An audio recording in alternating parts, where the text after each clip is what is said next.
Subscribe करें हमारे YouTube channel साधना gold को और पाएं वीडियो सबसे पहले। और हाँ, बेल आइकन दबाना ना भूलें।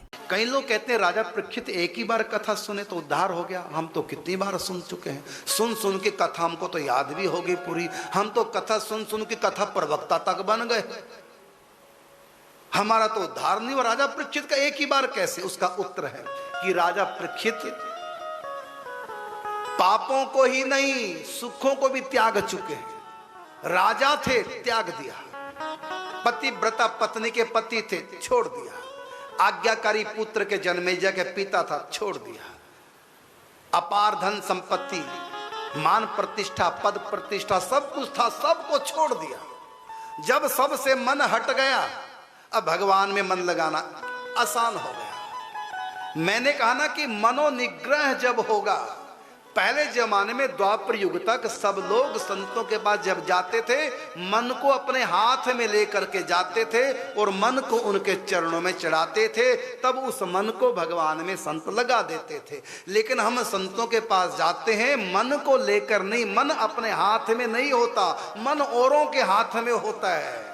फिर संत की कृपा यहाँ फलवती नहीं होती। तो कभी भी संत से पूरा लाभ लेना चाहो तो मत्था टेको। कैसे? हम लोग सर झुका के मत्था टेकते हैं, इसका अर्थ क्या? ये जो बुद्धि मस्तिष्क मन है, इसको चढ़ाना होता है, ये इशारा होता है। तो हम अपने हाथ में अपना मन लेकर के अर्पण करें संतों को, ये है असली संतों को मत्था टेकना। उसके बाद आपके उस मत्था टेके मन को प्रभु में लगा देते हैं संत। प्रभु ये मन आपका है, आप इसको स्वीकार करें। फिर मन में भगवान संबंध जुड़ जाता है।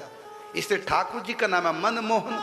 लेकिन हम संतों के पास जाते हैं मन किसी और को दे करके, बिना मन के जाते हैं। तो क्या लगाएंगे मन?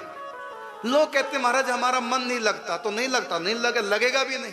पहुंच जाओ किसी संत के पास, पहले अपने मन को अपने पास तो रखो।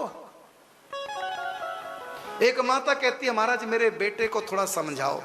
हमने कहा कहाँ बेटा? कहते घर में है। तो लाओ ना बेटे को। कहते यहां नहीं आता। अब बताइए, जब बेटा ही हमारे पास, जिसको सुधारना है, जिसको भगवान में लगाना है, वो तो तुम घर छोड़ आई हो। अपने बेटे को यहां लाओ हमारे पास, तो हमको समझाएं और भगवान में लगाएं। इसी प्रकार हमारी शिकायत, मन नहीं भगवान में महाराज लगता। अरे मन नहीं लगता तो ना लगाओ, तो मन अपने पास तो रखो। फिर कहो संतों से मन नहीं लगता, संत लगा देंगे। लेकिन तुम तो उस बुढ़िया की तरह कर रहे हैं, अपना बच्चा घर में और बुढ़िया कहते मेरे बच्चे पे कृपा करो, मेरे बच्चे को समझाओ। लेकिन साथ लाई नहीं बच्चे को, समझाएं किसको, कैसे समझाएं?